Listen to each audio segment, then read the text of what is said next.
Fala pessoal, tudo bem? Sejam todos muito bem-vindos e bem-vindas ao podcast do portal Fisiortopedia. Eu sou o Leandro Fukuzawa. E eu sou o Rafael Carisquelard. E nós seremos os hosts desse canal. Esse canal tem como função ressignificar o papel do fisioterapeuta em tempos modernos. Trazendo novidades toda segunda-feira sobre as temáticas de dor e fisioterapia musculoesquelética. Então seja muito bem-vindo e aproveite mais um episódio. Fala pessoal, sejam bem-vindos a mais um podcast do Fisiortopedia. O meu segundo de hoje, já gravei um podcast hoje de manhã, estou agora na parte da tarde gravando outro. A gente conciliou aí muitos episódios essa semana, tem 4 podcasts para gravar, né? Então a gente tô num looping aqui, mas temas diferentes, pessoas diferentes, vai para direções diferentes. E hoje é um dia muito especial, então não sei se quando vocês estão escutando isso, também não sei quando que vai lançar, mas hoje é aniversário do nosso host aqui, Bruno Gruninger. Então estamos aqui online, comemorando aqui, celebrando. O chefe dele fez ele trabalhar hoje aqui, gravando esse podcast. Olha que delícia. Mas pelo menos eu trouxe Muito bom. Ainda boas bem, né? companhias. Estamos bem Exato. Não, e acompanhados, né? podia ser pior, sei lá, podia ter alguma coisa chata para fazer, né? Mas você me colocou numa boa fria, vamos dizer assim, né? O dia do meu aniversário, mas a gente está aqui entre pessoas legais, um assunto legal. Então, poxa, é um privilégio, na verdade, É. poder comemorar meu aniversário e estar aqui com vocês também. Valeu, obrigado, Fulco. Muito bom. Obrigado, Então não meninos. importa quando vocês estão vendo, passe lá no Instagram do Bruno, deixa felicidades para ele, que esse moço merece, né? Pai de João, pai de Nina, e marido da Marina, né? Então, uma pessoa muito especial aí aqui no time. Enquanto isso, a gente vai falar das companhias especiais que você tem hoje. Estamos aqui com 2 musas da fisioterapia esportiva, né? Uma que acabou de sair daqui de São Paulo, Germana, que está diretamente agora de Paraíba, estou meio confuso de que ela tá. Gê, seja muito bem-vinda. Obrigada, Fulco, exatamente. Estou from João Pessoa, estou em João Pessoa nesse momento. São Paulo, Natal, João Pessoa, viu? Foi essa a sequência. Muito bom, muito bom. Seja muito bem-vinda, Gê. É sempre bom estar gravando Obrigada, com você. Hoje o pano de fundo é um paper que ela lançou recentemente, né? E a gente vai contar um pouquinho desses bastidores, né, Gê? obrigada pelo convite mais uma vez. É sempre um prazer estar aqui discutindo ciência e prática com vocês, e ainda mais com Cissa aqui, então fico muito feliz, que ela é linda, maravilhosa da fisioterapia esportiva. E Bruninho e vocês, que são, para mim, são grandes exemplos assim a seguir. Então, obrigada, de verdade. Muito feliz. Nós que agradecemos pela produção do paper, né? A ciência agradece aí ter colaborado, né? E contribuído. E nossa outra convidada, a ex-vice-presidente da SONAF. Eu não sei se você ainda está na SONAF, em qual situação, mas Cecília Aquino, tudo bem? Olá, Fulco, muito obrigada mais uma vez pelo convite. Obrigada aí, Bruno. É um prazer sempre muito grande estar com vocês. Eu já estou me sentindo veterana, né? Já é meu segundo podcast com vocês, então estou veterana. E hoje um prazer enorme por ser aniversário do Bruno e também por estar ao lado da minha grande amiga Germana, uma mulher porque eu tenho uma enorme admiração. Então, obrigada. Sempre que você me convidar, eu vou estar sempre aqui presente. Atualmente não estou mais como vice-presidente da SONAF, estou no Conselho Fiscal, tá? Então não tem jeito da gente não deixar de participar. Então, agora, nessa gestão, eu faço parte do Conselho Fiscal junto com outros 5 sócios da SONAF. Maravilha, maravilha. E lembrando que esse tema desse episódio, né, ele era para ser a primeira vez que a gente chamou Cecília, era para ser sobre teste funcional, mas aí a história da vida dela ficou tão interessante que a gente falou, vamos gravar sobre a vida dela, né? Então, foi bem interessante, a gente está tentando um tempinho gravar, mas aí também como tinha esse paper da Germana para sair, né, a gente acabou deixando, esperando ele tá pronto aí, tá publicado, e podendo divulgar ele, que eu acho que é uma das coisas bacanas que eu gosto de fazer, né? Nossos professores produzem muito, e aí poder divulgar e ajudar que esse paper chegue para mais pessoas é sempre importante, né? E, Bruno, você quer falar alguma coisa? Já que hoje é seu dia, né? Quer falar mais algo? Fique à vontade. Agora, se você quiser ser o host também, passo para você. Obrigado. Não, agradecer. É sempre um prazer estar aqui, né? Participar desse momento, o podcast é legal. Eu sempre falo que é legal porque eu escuto os podcasts e estar desse outro lado aqui é muito gostoso, realmente. E eu acho que a Cecília ela já tinha participado de um outro com a Ana Maria também, não teve? Verdade, No verdade, Dia da pessoas Mulher, ela, mulheres, isso, Germana, Germana. inclusive, né? Exato, acho que vocês já estão super em casa, né? Super à vontade. Bem lembrado, Bruno. Muito bom. E Mas vamos lá. pode falar do tema? Pode, claro. Tá, então eu vou roubar o seu lugar, Foucault. Por Não, favor. mentira, não vou roubar, Pode não. consegue. Não, é porque quando eu comecei a lecionar, né, na universidade que eu entrei, o primeiro lugar que eu comecei a dar aula, uma das disciplinas era avaliação funcional. E aí era engraçado, porque a hora que eu peguei o conteúdo programático assim da disciplina, aí tinha lá, sei lá, ausculta, citometria, tinha algumas coisas que eu olhava e falava, gente, mas a disciplina chama avaliação funcional, né? E tudo bem, fazer ausculta, acho que é super importante isso, né? Dependendo da sua condição e tal. Mas o quão funcional é isso, né? E aí foi a minha primeira vez que eu tive contato mais a fundo, assim, de começar a pesquisar mais sobre o assunto, e foi interessante eu ter que fazer toda essa desconstrução dentro da universidade mesmo, e fazer essa construção para mim, né? Poxa, por onde que eu começo, né? A falar de uma coisa que acho que é fundamental dentro da nossa profissão, né? Que é a gente olhar para a função dos nossos pacientes. Acho que esse é o ponto alto do que a gente tem, do que a gente faz no nosso dia a dia. É o que acaba norteando a nossa prática clínica. E, e ter que fazer toda essa construção foi um negócio que foi muito legal, assim, muito interessante de conseguir pensar nisso e olhar, né, para essas variáveis, assim. E legal também, porque a Cecília e a Germana, elas sempre falaram desse assunto, né? Uhum. A Cecília, eu já tinha visto a aula dela desse assunto, assim, bem antes de eu começar a lecionar, por exemplo. E engraçado, a volta que o mundo vai dando, né? E agora a gente está aqui, todo mundo aqui para falar desse assunto. É muito bacana. Sensacional. E eu acho bem interessante esse seu contexto, Bruno, porque eu acho que os testes funcionais estão dentro dessa situação da gente entender se eles são realmente funcionais, né? Se é o nome mais adequado, a gente pode começar por aí. E também eu acho que a questão, dentro de diversos aspectos da avaliação, a questão de quantitativo, qualitativo, como que se mensura algumas coisas. Então, acho que tem várias coisinhas e tópicos que com certeza vão ser discutidos aqui hoje. E eu queria começar literalmente pela motivação, né, Gê? Falando um pouquinho do paper que foi lançado na brasileira, e entender o que que motivou, né? Qual que foi o real gap que você chegou e viu, né? Porque é engraçado, são tipos de paper que às vezes você olha e você fala assim, nossa, isso não estava respondido? E aí você vai vendo que não estava, né?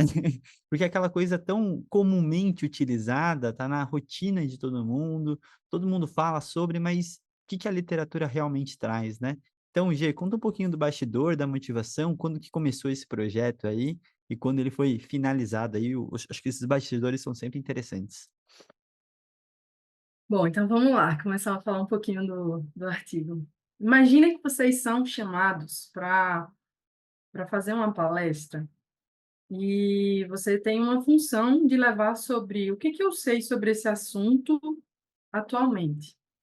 Então, foi isso que aconteceu comigo. Eu fui chamada para palestrar sobre testes funcionais para a extremidade superior. Já Uhum, tinha algumas pessoas falando sobre testes funcionais e eu me debrucei a estudar sobre isso. Peguei, coloquei no PubMed, fui ver quais eram os testes funcionais que se tinham. Então, comecei a pesquisar e aí, pum, veio uma revisão prontinha para mim. Isso era mais ou menos 2020, 2021, beirando pandemia. Era aquele momento que a gente estava vivendo do boom da pandemia, em que tinha, por exemplo, várias palestras ao mesmo tempo, né? Todo mundo online, então uhum. foi por ali. Eu comecei a pesquisar sobre os testes funcionais, me deparei com uma revisão de Tarara, 2016, em que me trazia sobre as propriedades de medida, que são basicamente as características de um instrumento, de um teste, o que um instrumento ou um teste precisa ter para ele ser realmente aplicado na prática, né? Seja em termos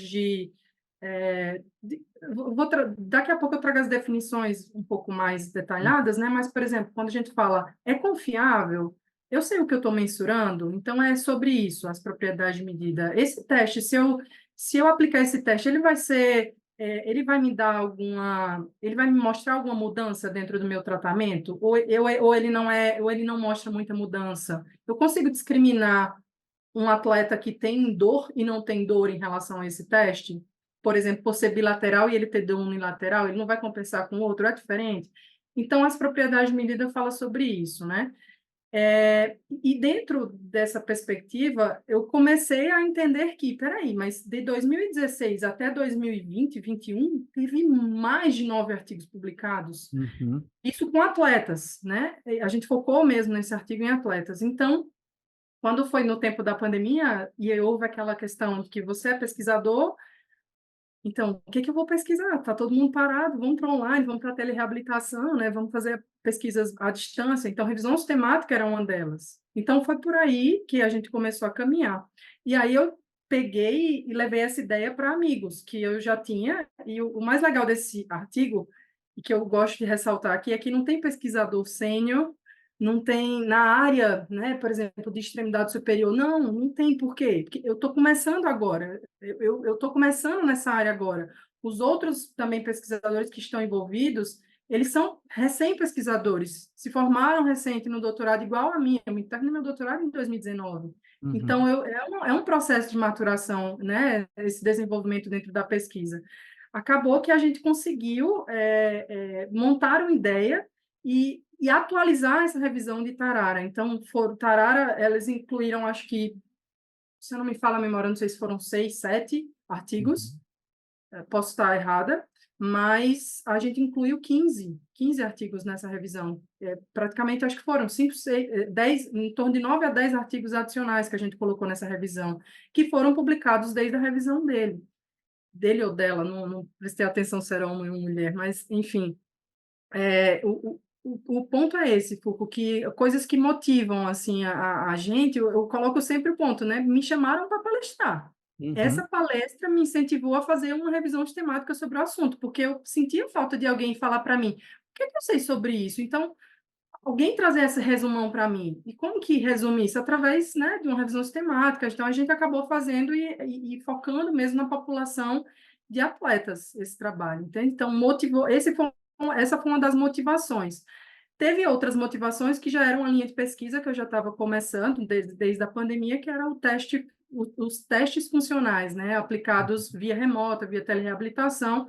A gente acabou também desenvolvendo alguns trabalhos nesse sentido, mas esse especificamente foram os testes que a gente trouxe sobre propriedade de medida que se sabia na Uhum. literatura, né? Então, a gente tentou reunir dessa forma. E, claro, a grande motivação, que é a minha paixão, né, pelo tema, pela temática da extremidade superior, do complexo do ombro. Eu acho que isso é gostoso, quando você está pesquisando algo que você gosta, você está estudando um tema que você gosta, né? Então, foi por aí esse caminho, e a gente andou com esse trabalho. Legal, legal. E eu acho que é muito interessante, né, a questão da data, né, e tempo, quando a gente fala de revisão sistemática, né, esse é um dos grandes motivos do porquê que se renova uma revisão. Quando você já existe, você tem uma quantidade grande que pode mudar, né, e alterar o que já se tem, e aí tentando entender esse novo estado da arte, a gente consegue fazendo uma nova revisão. Então isso já é um gap, né, e aí como alguns resultados começam a chamar a atenção, isso pode ser uma motivação, ou então, como a G falou, um público específico, uma população específica, para entender se existem ou não particularidades, né. Então acho que entra um pouco nesse sentido que, às vezes, quando as pessoas não estão familiarizadas, por que que se faz uma revisão nova, né, quando você lê, você sempre vai procurando várias revisões e tenta entender essas nuances do que se muda, né. Então deixa eu aproveitar e ir pra Cecília, né, eu sei que, desde que eu conheço ela, eu sei que ela dá aula desse assunto, e aí eu também queria entender como que ela chegou nesse assunto, por quê, né, e principalmente para dar aula, né, como que é esse começo das suas aulas também, que eu acho que tem sempre um contexto aí que todo mundo faz isso. Tá. Bom, Foucault, a minha história, né, de começar a trabalhar e dar aula, lecionar sobre esse assunto, começou no início do meu doutorado, dentro da UFMG, onde o professor Anderson Aurélio, talvez alguns Uhum, conheçam ele, o professor lá da UFMG, ele chegou na sala do professor Sérgio, e o professor Sérgio era, na verdade, na época, ele era o diretor da Escola de Educação Física, Fisioterapia e Terapia Ocupacional, e falou assim: eu estou com uma disciplina aqui de avaliação do atleta, e quem você sugere para dar aula? Eu estava na sala do professor Sérgio, ele, a Cecília. Ela já, porque que até ele falou, né? Não era só porque eu estava ali lá naquele momento. Alguns anos antes, duas fisioterapeutas que tinham sido minhas alunas e que montaram a minha clínica comigo, que era a Vanessa e a Naya, elas eram alunas da especialização da UFMG. E aí chamaram o professor Sérgio para ser orientador delas e me pediram para ser co-orientadoras. Legal. E na época a gente estava montando a clínica e a gente começou a revisar muita coisa sobre isso, assim, para levar para a nossa clínica, né? Uhum. Testes funcionais, questionários funcionais, formas de avaliação. A gente queria uma boa avaliação. E aí eu falei, quem sabe vocês não fazem então? Eram duas juntas, elas meio que eram minhas filhas, assim, porque foram minhas monitoras, bolsistas de iniciação científica, montaram a clínica comigo. Falei, olha, dá para a gente pensar aí um trabalho de TCC de vocês, aí vocês veem se o professor Sérgio concorda, de testes funcionais, na verdade, de avaliação funcional, aí a gente acabou fechando mais testes funcionais. Uma fica com o membro inferior e a outra fica com o membro superior, porque, de certa forma, facilitaria o meu processo de orientação delas, do professor Sérgio também, que na época estava extremamente ocupado, assim, pegava poucas orientações. E aí, então, ele se lembrou de que eu tinha sido orientadora desse trabalho antes, e falou assim, olha, você aquela vez orientou essas duas alunas, e aí, então, eu acho que você consegue pegar essa disciplina, o que você acha? E eu nunca tinha parado, né, assim, não era, meio que caiu no meu colo, sabe, Bruno, um pouco igual você colocou, né, assim, me deram essa disciplina, e aí eu fui, né, assim, resgatei muito do que eu tinha feito na orientação delas, foi muito o trabalho inicial dessa parte de revisão, porque elas fizeram uma revisão narrativa, né? Elas só, porque na especialização não tinha essa exigência de se fazer um trabalho de alto, vamos falar assim, que tinha que ter um cunho científico muito alto, porque a especialização tem uma outra pegada, né? E então, assim, eu resgatei muito do que eu tinha já feito na época com elas, atualizei para virar professora disso, e ao longo dos anos eu fui sempre tentando, né, assim, estudar mais sobre esse assunto, e eu fico numa pegada tanto dos testes funcionais, quanto também dos questionários funcionais, que eu gosto muito. Eu acho que aí a avaliação funcional, né, ela acaba sendo um pouco mais abrangente, inclui os testes funcionais, mas também é importante que essa avaliação seja feita também por meio desses questionários padronizados, né, para avaliar dentro da perspectiva do próprio atleta sobre a sua condição, a sua aptidão para poder realizar determinadas tarefas funcionais. Então, foi aí que começou um pouco a minha história, sabe, Fulco? Em relação à questão não só dos testes funcionais, mas da avaliação funcional, em que eu comecei como professora da especialização isso em 2015, e desde então continuo como professora convidada da especialização, tanto da esportiva, que aí eu levo mais essa pegada do atleta, quanto também da traumato-ortopedia, que aí já é um pouco diferente, pensando mais em pacientes com condições ortopédicas e traumatológicas.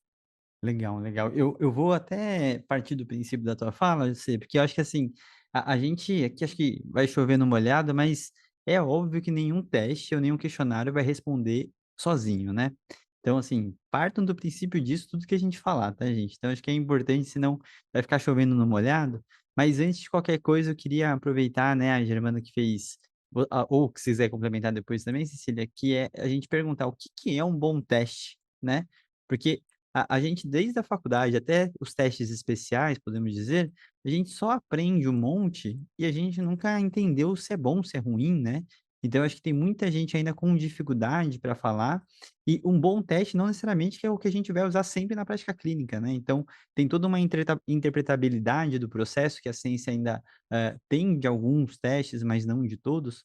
Mas vamos começar por essas propriedades de medida, você falou, Gê. O que que é um bom teste e o que que a gente mensura de um teste quando a gente fala de ciência? Bom, Foucault, o que é um bom teste? Bom, eu sempre penso assim, que acho que a gente precisa pensar, a gente está falando muito da função aqui, né? A gente está falando muito de aspectos de funcionalidade mesmo do indivíduo, mas eu me incomodo com esse termo função e funcionalidade, porque quando a gente pega um pouquinho a definição da CIF, e aí Bruninho, Cissa, enfim, você está por dentro dessas definições, né? E eu sei que muita gente está escutando, entende? Quando a gente fala de testes funcionais, eu sempre me questiono até que ponto ele é funcional. É funcional para quem? Para que gesto, né? Para que movimento? Para que atleta? Já que a gente está, né, falando um pouco da área da fisioterapia esportiva. Então, essa parte funcional, a gente precisa considerar questões que eu sempre falo o bom combo, né? O fisioterapeuta mensura, quantifica e o paciente fala. Duas coisas importantes dentro de uma avaliação de funcionalidade global, em que eu considero estrutura, função, atividade e participação, né? Se eu penso o que é um bom teste para identificar, por exemplo, uma função neural, clinicamente, a gente tem os nossos testes neurodinâmicos, né? Eu acho que não é esse o foco aqui que a gente quer falar. A gente está falando algo... E aí você entende já de onde vem a dificuldade, né? Teste funcional. Tá, mas eu não estou vendo a função do nervo ali, indiretamente, mas não estou vendo? Não está gerando um formigamento? Né? Então, assim, será que isso não é funcional para que estrutura? Né? Então, a gente precisa pensar um pouquinho nesse sentido. Mas eu acho que aqui a gente leva um pouco para o aspecto de testes funcionais aplicados na prática mesmo. O que eu tenho que considerar? Primeiro, para um teste ele entrar e para a prática, ele precisa, no mínimo, ser válido. No mínimo, eu acho que a validade é a mais importante, porque se o teste não é válido para verificar algo, a teste de hipótese, né, que a gente fala muito, que eu tenho uma teoria. A minha teoria é que esse teste que eu vá desenvolver, que eu vá fazer ou desenvolver, ele avalia força, ele avalia resistência. Então, essa teoria pode ou não ser comprovada, né? Então, eu vou testar. Da mesma forma, existe a validação em que eu vou comparar com o padrão ouro, né? Em que eu já sei que um método já mensura, o dinamômetro isocinético, por exemplo, ele já mensura a força muscular. Quais outros testes eles também estão relacionados a esse construto de força, né? Então, a gente começa a entender um pouco. Então, eu tenho aspectos de validação, eu tenho aspectos de confiabilidade, que basicamente é a extensão de um teste a uma ferramenta de medir consistentemente e a gente replicar isso, né? No caso de eu fazer uma avaliação, por exemplo, hoje e daqui a 7, 14 dias, essa variação ela ser muito pequena, ou seja, o erro de medida essa avaliação ela ser consistente, né? E mantendo o atleta em condições ideais e nas mesmas condições das duas avaliações. Então, aí eu já falo sobre confiabilidade. Então, acho que, no mínimo, ter confiabilidade e validade para ele entrar, principalmente validade, porque se eu não sei se é válido, eu estou dando um tiro no escuro, eu não sei o que é que eu estou mensurando. E aí a gente entra num ponto dos testes funcionais, que esse termo, mais uma vez, é funcional para quem? Ele é funcional para quê? Se a gente pegar os testes de extremidade superior, a grande maioria deles é em cadeia cinética fechada. A maioria. É funcional para quem? Para que modalidade? Para que esporte? Será que eu não estou testando capacidade frente a uma atividade de desafio? O teste fala, na literatura em inglês é Physical Performance Test. É performance, desempenho? Mas se eu for pegar a definição de desempenho mesmo, da CIF, a CIF me fala que desempenho está atrelado a algo que o atleta ele vai fazer em campo. Eu quero ver ele em campo jogando. Isso, para mim, é desempenho. Esses testes, na minha visão, eles mensuram mais capacidade frente a um desafio. E aí a dificuldade de validação desses testes entra em quê? Vários construtos ao mesmo tempo. Eu tenho força, resistência, eu tenho agilidade, preciso de estabilidade. Como é que eu vou mensurar? Como é que eu vou validar isso se é tudo ao mesmo tempo? Entende? Então, vem essa dificuldade de você validar esses testes daí. Confiabilidade já é mais tranquilo, né? Mas a validação desses testes, que é o que esse estudo nosso traz, e aqui eu queria só fazer abrir um parênteses, queria agradecer aos meninos que trabalharam, né? No caso, Danilo, a Letícia, a Rimaine, que foi minha aluna de mestrado, e também o Chico, lá da UPE, todos vinculados, né, aí ao trabalho, que ninguém faz nada sozinho, esse trabalho aí jamais seria esse trabalho sem a participação deles, então aqui eu reforço aqui, inclusive, meu agradecimento, tá? Queria ressaltar aqui. Enfim, é mais nesse sentido, acho que Cissa pode complementar aí um pouco, o Foucault, mas eu acredito que, diante da sua pergunta, assim, o que é um bom teste? Um bom teste é quando a ciência já comprova que esse teste ele está mensurando aquilo, e aí o clínico vai e utiliza. Mas para o Uhum, clínico utilizar, ele precisa saber o que ele está utilizando. Por que eu estou uhum, fazendo esse teste? O que eu estou... Esse é o ponto. Eu vejo muita gente aplicando CK-Quest, Y, membro superior, enfim, vários testes para membro superior em pré-temporadas, vejo em avaliação do atleta dentro de uma clínica. Você sabe exatamente o que você está mensurando? Sabe exatamente o que você está fazendo, o que você está mensurando ali? Eu estou mensurando um desafio, estou mensurando estabilidade. É só estabilidade mesmo?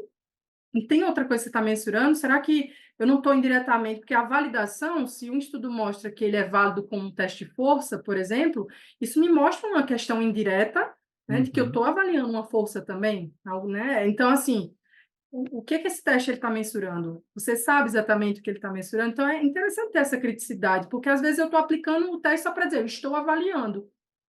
uhum. Avaliando o quê? Entende? Eu tenho essa angústia assim, em relação a uns testes, principalmente de extremidade superior, porque quando a gente olha os estudos de validação, por exemplo, para atletas, o que a gente acaba levando para o atleta é dos não atletas, né? Porque Uhum, os do atletas a gente mostrou que quase nenhum teste é válido. O uhum, Y, do membro superior, não apareceu nas figurinhas do uhum. artigo. Eu fiquei impressionada, entende? Então, todo mundo usa. Boa. Cecília, quer complementar alguma coisa? Ô, Fu, não, eu acho que a G foi muito feliz aí no que ela colocou, porque é exatamente assim, a gente tem que pensar nas propriedades de medida, né, que ela trouxe aí.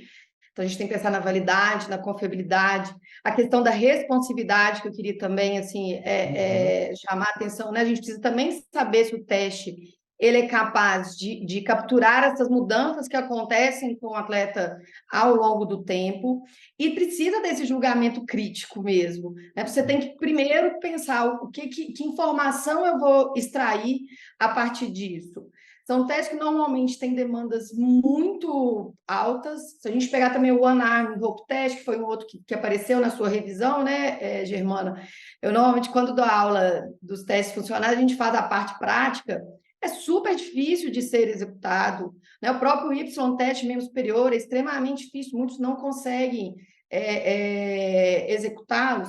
Mas mesmo daqueles que são simples, que informação que eu extraio e o que eu consigo usar isso, seja numa avaliação pré-temporada, dentro do meu caso, que é num ambiente clínico, aquela uhum, informação acrescenta o que dentro do meu processo de avaliação. Né? Então, acho que uhum. é importantíssimo que o clínico, o profissional, tanto da prática clínica quanto o fisioterapeuta esportivo, que está no ambiente assim, de clube, com atletas seja de alto rendimento, tenha esse tipo de julgamento crítico que a Germana chamou atenção. Legal. Vou aproveitar e vou complementar algumas coisas que eu acho interessante também, né? E como a G falou, né? Grande parte dos testes de membro superior, no caso, eles são de cadeia cinética fechada, né? Só que a grande função do membro superior, normalmente, é a cadeia cinética aberta também, né? Então, assim, tem que entender até esse momento e para que perfil do paciente que a gente vai utilizando, porque tem teste que ele tem uma certa exigência que dependendo do estado agudo, dependendo da situação que o paciente está, né? O próprio Hope Test, se você for pegar em LCA, você não vai fazer de cara inicialmente, né? Então, você vai fazer após uns 3 meses, né? Então, você vai ter um tempo para começar a se fazer. Então, entender, e eu acho que isso não está claro na literatura, né? Acaba indo no bom senso de cada um, acaba sendo um dos buracos que eu acho que fragiliza. E o outro ponto, que na minha opinião é o mais importante, o que a G estudou e ela bateu bem na tecla agora, eu acho que ele é uma primeira etapa do que se faz também com os testes para entender validade, qualidade, afins. E depois eu acho que vem o que a parte mais importante é o que muda no que eu faço com o meu paciente. Se o teste não mudar o que você faz, para qualquer questão da avaliação, você pode tirar. Ah, mas eu preciso saber, tá, mas o que muda? Se não muda, não usa, né? Isso é uma resposta que parece às vezes que está menosprezando, mas enquanto a literatura não conseguir trazer um cutoff, um valor de corte que realmente fala assim, acima desse ele tem uma melhor predição, um melhor prognóstico, ou você faz seu tratamento para lá ou para cá, a gente começa a realmente entender, na minha opinião, a principal falha dos testes funcionais de como ele tem sido estudado, na real. E voltando ao que eu falei, né? a gente já sabe que o processo é complexo. É complicado, é complexo, né? Que isso é uma piada já, mas ele é um processo complexo, então ele ainda precisa ser estudado interagindo com as outras variáveis. Então, todo mundo fala sobre modelo complexo, mas na hora de pensar, pensa de forma linear. Ah, mas esse teste deu isso, então eu vou fazer. Não, então não é o teste que vai direcionar. A ideia é conseguir juntar um cluster e o machine learning, inteligência artificial, começa a ver isso com força para você, dependendo, poder ter modelos preditivos individualizados por grupo, né? Que eu acho que a ideia é conseguir juntar essas interações de informações para realmente ele dizer algo. Então, esse teste, mais o teste de força, mais o histórico tal, mais não sei o quê, e como que essas interações vão acontecendo, o que que aquilo pode dizer. Então, a parte da ciência, na minha opinião, que acaba parecendo que fragiliza essa área, é só como que interpreta depois na prática clínica, né? Então, acho que tem várias situações dessas que a gente precisa melhorar aí um pouquinho, né? Bruno, quer aproveitar aí e falar alguma coisa? Quero sim. Eu acho que isso tudo que você está falando, Foucault, eu acho que ele acaba vindo da forma como a gente usa o teste, né? E a Sim. gente reproduz isso para várias coisas dentro da fisioterapia, né? Parece que assim, há 15 anos atrás, a gente nunca falava disso, né? A gente só queria saber de teste clínico e de fazer aqueles testes que você mais domina, aquele que você gosta e observar a estrutura. E aí a gente passou por um período aprendendo sobre isso, vendo sobre outras possibilidades de teste, e aí agora a gente saiu desse extremo, que parece que teste clínico não serve para nada, mas eu preciso fazer teste funcional. E aí eu preciso fazer todos os testes funcional. Mas por que que você está fazendo? Não, porque eu tenho que fazer todos. E Que é sem olhar com função, carinho. Oi? porque é função, né? E aí Porque usa é mal a palavra função. função também, né? Exato. E aí fica tudo meio perdido, né? E aí agora, o que, que eu acho que é o próximo passo, né? Que é o que a gente vai acabar percebendo. A gente começa a ter uma propriedade maior para conseguir entender cada um dos testes, cada um das suas aplicações, e aí a gente começa a dar nome aos bois, né? Bom, então eu preciso usar esse teste junto com essas outras informações, e aí eu acho que é o futuro, né? Mais ou menos isso que você falou aí, de inteligência artificial, que é a hora que a gente vai conseguir juntar todas as informações para mudar a nossa tomada de decisão, né? Porque eu acho que o teste ele acaba tendo como principal função, é que agora falar função vai ficar meio assim, vai ficar estranho, né? Mas o teste ele acaba tendo como principal objetivo justamente isso, ver se vai mudar ou não, se eu preciso ou não aplicar aquilo no meu paciente, né? Acho que é por aí que a gente precisa pensar também. E talvez isso seja um processo natural, né, da própria ciência, assim, de amadurecer as ideias e depois voltar para a ciência mais básica para tentar responder essas questões novamente com um pouco mais de embasamento, né? Perfeito, perfeito. G, eu vi que você levantou a mão, vou pedir para você falar o que você precisa, mas também já aproveita essa nossa discussão aqui para falar que dentro disso, né, tudo que a gente tem refletido e tal, qual que é o cenário que seu paper achou, né? O que vocês encontraram de resultado, se isso reflete o que a gente está falando ou não, né?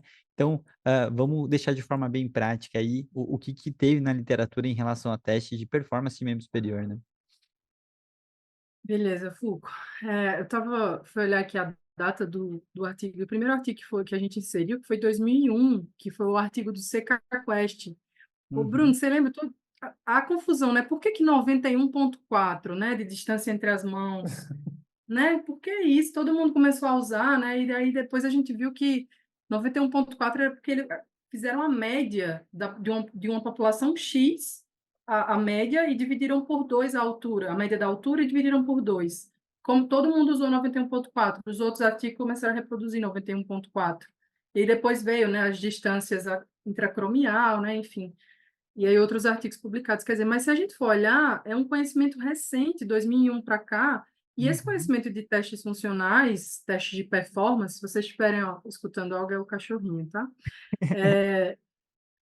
Esses testes de performance, eles vêm muito do pessoal da educação física, se a gente for olhar, né? Dos testes de militares, por exemplo, em que os militares passavam por esses testes para poder passar de nível, né? Então, esse conhecimento dos testes funcionais que a gente usa, que são testes, physical performance tests, são testes de performance, que eles falam, entre aspas, né? E e aí são testes que a gente pensa muito em colocar e fazer, talvez em uma fase mais final de reabilitação. Se a gente olhar o último consenso, por exemplo, para complexo do ombro, ele fala de usar os testes funcionais para retornar ao esporte, mas a gente não tem pontuação de liberação de nada, né? Não tem ponto de corte de nada, e a gente tá recomendando utilizar, né? Por que está recomendando? Então, fica só a reflexão também. Quanto ao nosso trabalho, né? Não só o meu, quanto ao nosso trabalho, a gente colocou em torno de 15 estudos, né? Incluímos 15 estudos nesse trabalho, e até corrigindo um pouco a minha fala em relação ao que eu comentei do estudo anterior, né, que tinha sido feito da revisão sistemática, esse nosso trabalho ele acabou incluindo 15 estudos e foram 13 testes funcionais. Desses 13, 6 já tinham sido incluídos na revisão Tarara. Tá? Eles incluíram na revisão prévia de 2016, eles incluíram 11 trabalhos e 6 testes, quer dizer, foram de 6 para... Foram 13 estudos, então foram praticamente aí 7 novos testes funcionais, né, que foram desenvolvidos. Isso é interessante, porque criou-se mais teste funcional e os que já se tinha não foram tão mais estudados, né? Então, o que é interessante é que a gente repetiu um pouco o resultado, mostrou que é confiável, a maioria dos testes eles são confiáveis, os que foram incluídos, e apenas o CK-Quest e o teste de arremesso unilateral, que é o teste de potência unilateral, para o membro superior, eles foram os testes que mais mostraram, digamos assim, válidos para serem utilizados na prática. Os demais testes, até aquele teste que é de rotação, o Shoulder Endurance Test, que é de rotação com uma liguinha. Não sei se a galera aí de casa já viu, mas depois podem conferir depois com mais detalhes no artigo. Esse teste, ele teve uma validação, mas não mostrou-se válido com força isométrica de rotador lateral. Isso, inclusive, é um ponto que eu coloco, que a gente discute, né? Até que ponto essas validações que são feitas. Então, imagina, CK-Quest foi validado com força de rotação medial e lateral. O arremesso unilateral foi validado com força de rotação medial e lateral, isocinética. Depois, esse Shoulder Endurance Test com isométrico. Aí eu coloco em questão aqui, será que está sendo mesmo será que essa validação ela está indo de acordo com o que seria o padrão mesmo? Tudo bem, o padrão é força de rotação medial e lateral isocinética a 60 graus por segundo. Ok, mas está sendo o melhor construto para a gente comparar um teste funcional que ele é velocidade dependente? Será que seria melhor, seria o construto, digamos assim, força isocinética, o melhor para se comparar com esses testes funcionais? Uhum. Será que não seria um teste mais de velocidade dependente, de resistência em vez de força, né? Será que com uma resistência, por exemplo, de serrátil anterior, enfim, coloco assim em questão para a gente só trazer reflexões, né? Até que para onde a literatura ela está caminhando e tentando fazer algumas correlações aí para tentar trazer essas validações, mas basicamente, assim, de todos os testes que foram incluídos, a gente tem que eles são, sim, confiáveis, então isso significa que as medidas elas são mais consistentes, os resultados tendem a se repetir, né, ao longo do tempo, tem o erro de medida atrelado, tem uma mínima mudança atrelada, e mas poucos são válidos, poucos foram validados. Ou seja, se não foram validados muitos testes, o que a gente está mensurando? A gente não sabe, entende? É esse o ponto. Se não tem uma validação, se não tem uma hipótese prévia, o que a gente está mensurando? Entende? Então, essa revisão ela trouxe um pouco esses questionamentos. E, claro, a gente fez com muito carinho um item lá que era orientação para pesquisa e orientação para prática. E esse para pesquisa foi assim um gap de várias coisas que os estudos eles não prestam atenção em coisas mínimas, e aí a gente podia levar isso para a prática. Você está lá na sua clínica avaliando seu atleta, você vai avaliar hoje, depois de 1 semana, 2 semanas, você vai reavaliar.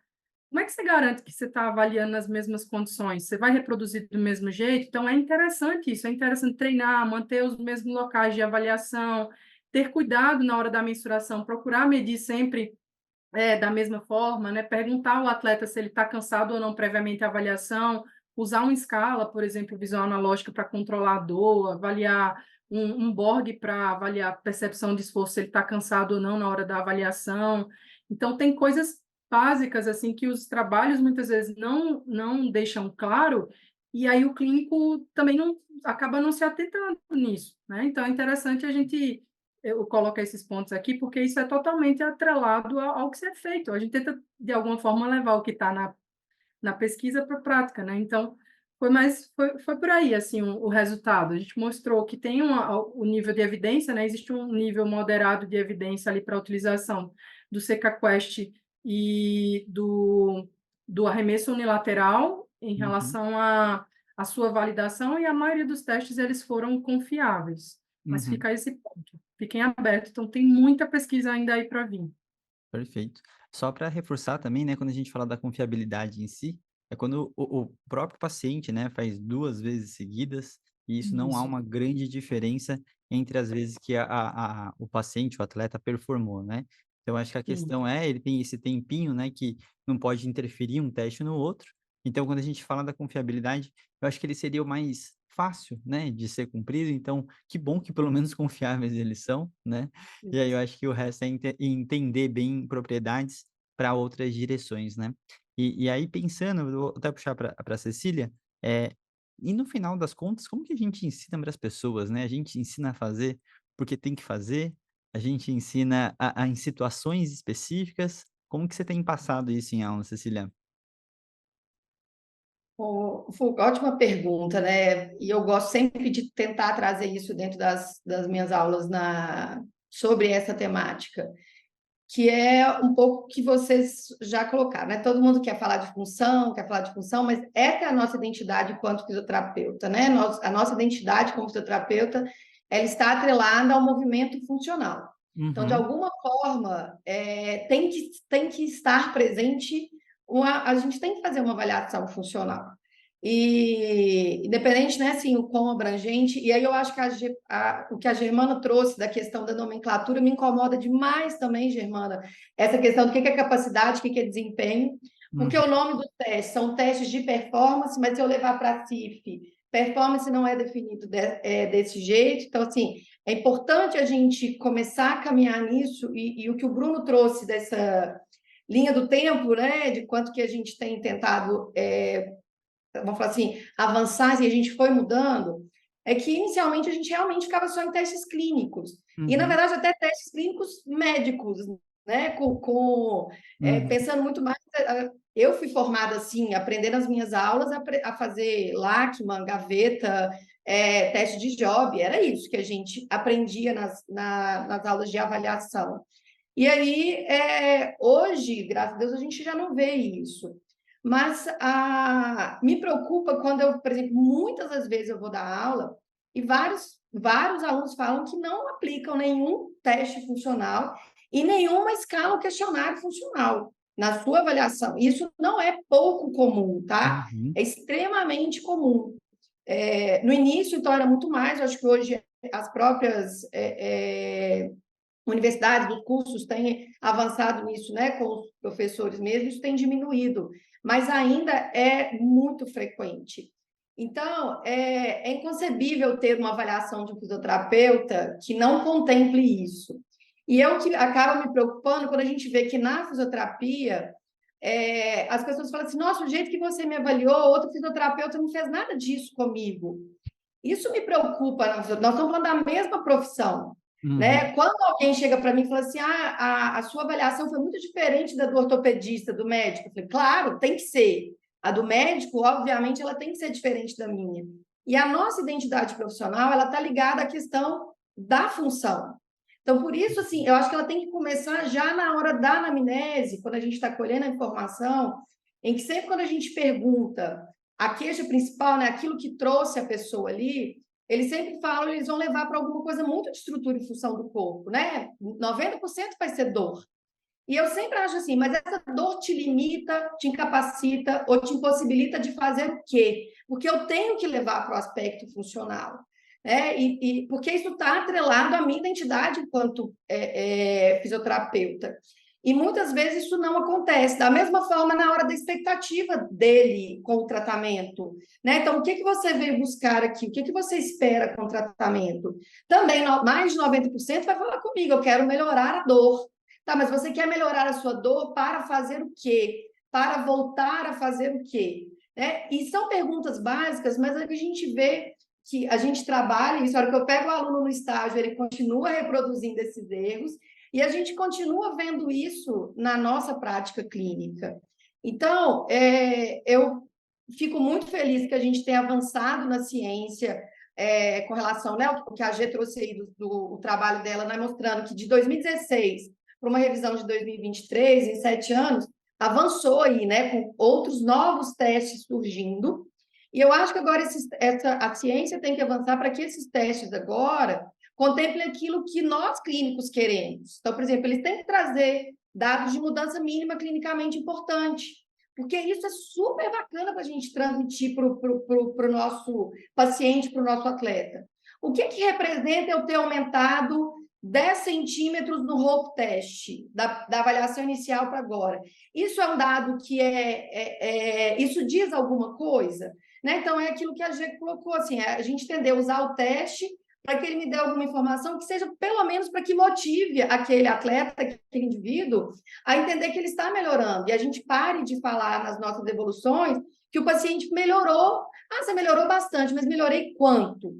E aí é que eu acho que os testes funcionais e as escalas e questionários funcionais são super importantes da gente trazer para a nossa prática clínica, porque ela facilita muito a comunicação com o nosso cliente, seja ele atleta ou praticante de atividade física, como também para motivá-lo e ele entender que realmente o quanto ele evoluiu. Né? Então, eu vejo dessa forma, assim, e tento passar isso dentro das minhas aulas, né, para que... E muitos falam que depois começam a incorporar e o quanto que aquilo fez com que eles avançassem nas suas condutas, nas suas avaliações, e também no próprio engajamento do paciente, do atleta, no envolvimento dele com a reabilitação, o que eu acho que é extremamente importante. Perfeito. E eu acho que isso é muito interessante, né, Cecília, porque quem não está familiarizado ou nunca fez, né, de rotina, quando começa a fazer, não sabe muito bem o que tem que esperar, né. Então, depois de um tempo, você começa a entender o que é normal de um ajuste aqui, de um ajuste lá, do que é possível, né. E eu acho que tem muito disso até de você mesmo realizar o teste algumas vezes, porque você vai entendendo que você não é o parâmetro, você não precisa ser o parâmetro, e esse eu não vou comparar a minha performance com o da Germana, por exemplo, né. Então eu acho que nessas horas a gente começa a literalmente ter um desconhecimento pessoal, tanto acho que isso vai desde exercício até para testes, né. Então às vezes a gente está prescrevendo e está fazendo e está reproduzindo, muito mais por padrão e na hora que você vê dificuldade de interpretar ou falta de familiarização, você acaba fugindo um pouco de utilizar e aplicar realmente na sua prática clínica, e depois de um tempo você vai realmente peneirar, né. Eu acho que a ideia é que depois de um tempo você peneire e tire o teste, saiba quando colocar um ou outro, mas você vai entendendo qual que é a dificuldade e até para selecionar para pacientes específicos, né. Então, por mais que a gente tenha muito ainda que melhorar em relação ao entendimento da parte da ciência, isso necessita de uma habilidade técnica do fisioterapeuta que às vezes eles também estão fugindo por alguns discursos desse, né. Então acho que tem um cuidado muito grande que a gente precisa tomar um cuidado, né. G, já que você deixou um gostinho aí de quero mais, mas eu sei que as pessoas podem ler no paper, eu quero entender o que a gente ainda precisa estudar, a gente tá indo para os momentos finais aqui, quando tem muita gente, o episódio passa voando, né, mas que a gente tem que descobrir, né, então assim, qual que é só seu paper preenche uma lacuna extremamente importante, ainda mais eu acho que para o membro superior, né, e depois o que a gente faz com esses resultados, né, quais são o que vocês armaram aí, já que você é uma pessoa que está abraçando essa linha de estudo.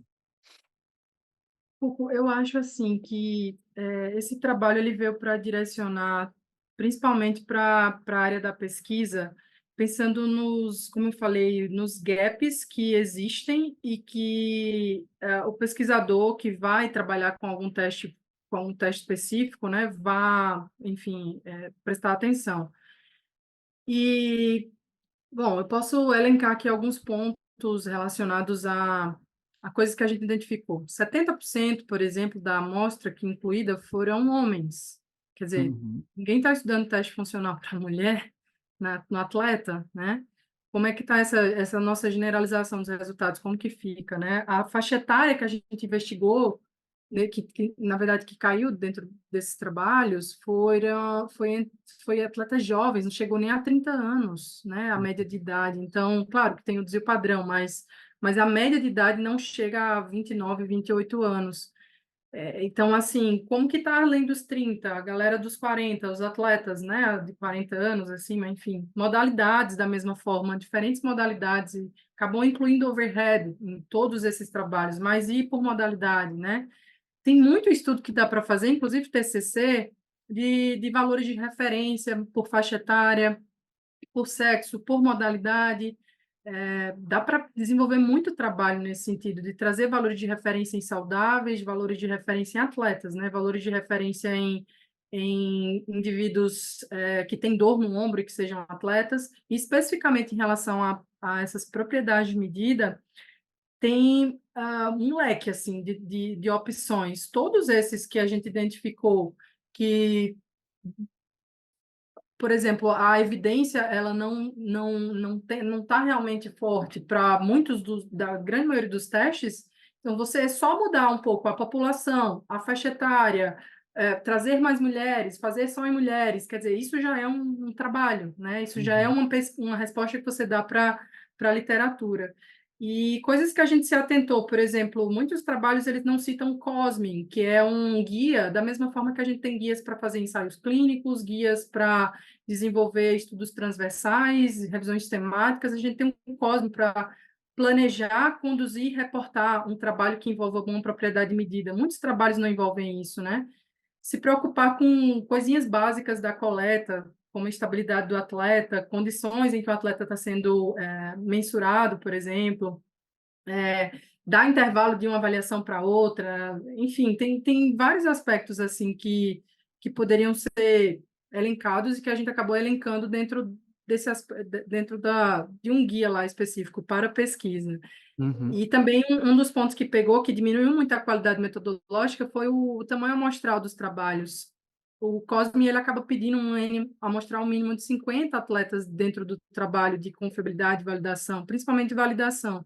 Então, eles chamam a atenção para isso, né? E, claro, aspectos de trazer, por exemplo, informações como erro de medida e mínima mudança, coisa básica. Uhum. Quanto é? Se eu mensurar hoje, mensurar daqui a 7 dias, qual é o meu erro? Qual é o erro atrelado à minha medida? Porque eu vou errar. Quanto que é o meu erro? Né? Então, a literatura traz isso. Mínima mudança detectável. Quanto que se eu mensurar hoje, daqui a 2 semanas, eu mensurar novamente? Isso, se o atleta modificar 10 graus, isso realmente é por conta da mudança clínica dele? Ou é por conta do meu erro de medida? Eu roubei um pouquinho, vi a medida anterior, e aí eu vou ver, o meu atleta vai melhorar, vou mostrar que ele melhorou. Isso aconteceu já uma vez com um caso, um aluno meu, que ele foi mensurar com um goniômetro, e o erro de instrumento, né, do goniômetro é 5 graus. E aí chegou, professora, olha, meu paciente ganhou 5 graus de amplitude de dorsiflexão tornozelo. Mas espera aí, 5 graus é o erro do instrumento, né, relacionado ali ao goniômetro. Provavelmente não evoluiu, isso aí é erro, né, atrelado ao instrumento, que é outra coisa, né, outra informação. Então, assim, Foucault, tem um leque, assim, de opções, né, se a gente for ver, só 2 testes mesmo, assim, foram bons, que chamaram a atenção dentro do trabalho, mas os demais testes não. Então, tem um leque de opções aí para estudar, para desenvolver de pesquisa. E se você tocou um ponto muito importante, que é a responsividade. A gente não sabe o quanto que modificar dentro de um teste desse, dentro de um processo de reabilitação, quanto realmente eu posso dizer que isso está atrelado a uma mudança clinicamente relevante, a uma percepção mesmo. O atleta se perceber melhor. Isso não foi feito, né? Não é feito para esses testes. O pessoal, enfim, nós pesquisadores precisamos, né, desenvolver mais isso daí. Então, é um trabalho grande. Eu acho que a perspectiva dos testes funcionais para a extremidade superior, ele tende a ter um caminho, né, longitudinal aí, e que tem muita... Eu tenho esperança, sabe, de que as coisas elas comecem a melhorar um pouco para trazer mais respostas clínicas e mais parecido ali com o que está sendo feito na prática, com o movimento do atleta. Não sei se novos testes, mas talvez aprimorar, pensar um pouco mais no gesto esportivo, que eu acho que isso está faltando também, sabe? Acho que é por aí, falei demais. Perfeito, Gê, perfeito. Então, gente, já entenderam? Tem trabalho para fazer, tem essas duas moças aqui que orientam. A Cecília, não sei se orienta o trabalho, mas pode orientar, né? Então, fiquem à vontade, chamem elas que tem muito trabalho para se responder aí, né? Brunão, já que hoje é seu dia, que mensagem especial que você dá para finalizar esse podcast? Eu marquei algumas coisas aqui. Se a gente olhar um pouquinho para áreas da fisioterapia, né, como geronto e neuro, eu acho que a gente vai conseguir aprender bastante coisa também sobre avaliação funcional, né? Eu acho que na orto e na esportiva, assim, a gente está olhando para isso mais recentemente, mas eles já estão fazendo isso, por exemplo, quem trabalha com neuro e com geronto tem um domínio muito grande sobre a CIF, por exemplo, e eu acho que é uma coisa que a gente tem que se aproximar, né? Tem que juntar, né, nesse pessoal para conseguir trazer isso e usar isso na prática mesmo, né? A Germana não cobra nada por essa consultoria final que ela deu aqui, né? Dá para a gente fazer um monte de estudo a partir disso. A gente, né, para quem se interessar. Um terceiro ponto, que a Germana, ela não reuniu um time de estudo, né? É uma gangue, né? Praticamente uma quadrilha, porque é ela, Danilo Camonsec, Letícia Calistri e Francisco Lopes. Pai amado. Imagina a reunião dessa turma e devia ser muito bom. Um abraço para todos eles, gosto muito deles. Tive parte da minha formação ali, graças à Letícia, no meu mestrado, ela me ajudou muito, me ajuda até hoje. E o Chico também é um cara gigante aí, que eu gosto muito deles. E, só para fazer um jabá, né, a gente tem um módulo sobre avaliações funcionais na nossa pós de esporte, inclusive a Cecília, que é a professora, e tem tanto de membro superior quanto de membro inferior, e também vamos gravar uma sobre questionários e avaliação subjetiva esse mês nós vamos gravar, né, Foucault? Perfeito, perfeito, muito bom. Eu, se fosse vocês, não perderia a Cecília com seu terninho azul, né, que é de praxe. Ficaram sensacionais as aulas, mas muito bem lembrado. Cecília, algum fechamento aí sobre o assunto? Eu acho que, para deixar aqui como mensagem final, acho que primeiro leiam o paper da Germana, que eu acho que traz muitas informações relevantes para o clínico, até porque existe uma discrepância muito grande entre o que se tem de ciência para testes funcionais de membro inferior e o que se tem de testes funcionais de membro superior, e eu acho então, que é um trabalho que é muito importante que todo clínico faça essa leitura e que os clínicos passem a incorporar, né, isso de forma bem frequente mesmo na sua prática, porque toda avaliação fisioterapêutica, seja ela, se a gente estiver falando, né, de um atleta ou apenas de uma pessoa sedentária, a avaliação funcional ela tem que ser parte do nosso processo de avaliação. E que a Germana continue aí fazendo várias pesquisas nessa linha aí, viu, Germana? Eu sei que tem muitas ideias aí, deve estar fervilhando aí na sua cabeça para dar sequência nisso a partir do que você verificou de gaps na literatura. Então, e mais uma vez agradeço, tá, vocês pelo convite, Foucault, Bruno, mais uma vez, parabéns pelo aniversário, que você tem um novo ciclo aí muito abençoado ao lado da família linda que você está construindo. Acho que você vai chegar no meus 3, eu acho que você tem esse projeto aí ainda. Tá com 2, já está Pai quase. amado. Daqui Quase uns 2 chegando anos lá. eu penso nisso. Essa aí, tá? Obrigada, viu, Foucault, pelo carinho. Eu aproveito aqui também para agradecer o seu carinho quando você me recebeu aí em São Paulo para gravar as aulas do Fisio em Ortopedia. Você é uma pessoa realmente iluminada, tá, Fukuzawa? É bom estar ao seu lado, a sua energia ela é diferente. Obrigada pelo carinho que você me tratou aí em São Paulo. E, Gê, obrigado por dividir esse momento com você, que a gente possa dividir outros vários momentos aí juntas, viu? Você sabe o quanto eu te admiro. Agora você vai me deixar falar, né, Ah, Foucault? agora eu não vou, né? Tô aqui, vou quase Vai, chorar né? daqui a Aqui, pouco, né? ó, se tu... vou ter que agradecer também. Então, obrigada. Primeiro, obrigada pelo convite e por você me deixar também trazer um pouco, né, do trabalho aqui, porque é legal esse espaço que vocês fazem, né, de abrir aqui para a gente poder falar do que a gente está fazendo, o que fica às vezes dentro, né, escondidinho ali, você publica, às vezes divulga ali na rede social e se perde, né, e não translada isso. Então, isso também é tradução do conhecimento aqui, né? Podcasts e tudo mais. Então, obrigada por deixar, né, esse espaço aqui para a gente poder falar também desse trabalho, que inclusive foi publicado na Revista Brasileira. Eu queria ressaltar isso porque é nosso, né? É nossa revista aqui né, que está aí disseminada, enfim. Então, queria só agradecer e agradecer também a acolhida. Muito bom estar aqui com você. Acolhida presencial, não vou nem falar, né? Eu vou falar daqui, é melhor falar daqui. Presencial fica à parte, porque é absurda, né? Bruninho também, por todo o cuidado e carinho, que seu dia seja muito feliz, viu, Bruninho? Tenha sido feliz, venha sendo, né? Que você tenha um novo ciclo cheio de muito amor, enfim. E Cissa, obrigada mais uma vez, você é uma querida que eu carrego no coração e fico muito feliz, muito honrada em estar aqui com você, com vocês três, na verdade, é um carinho muito grande que eu tenho por vocês. Obrigada e espero aí que a galera tenha curtido também. Com certeza, quem não gostou tá errado, essa é a única coisa que pode dizer.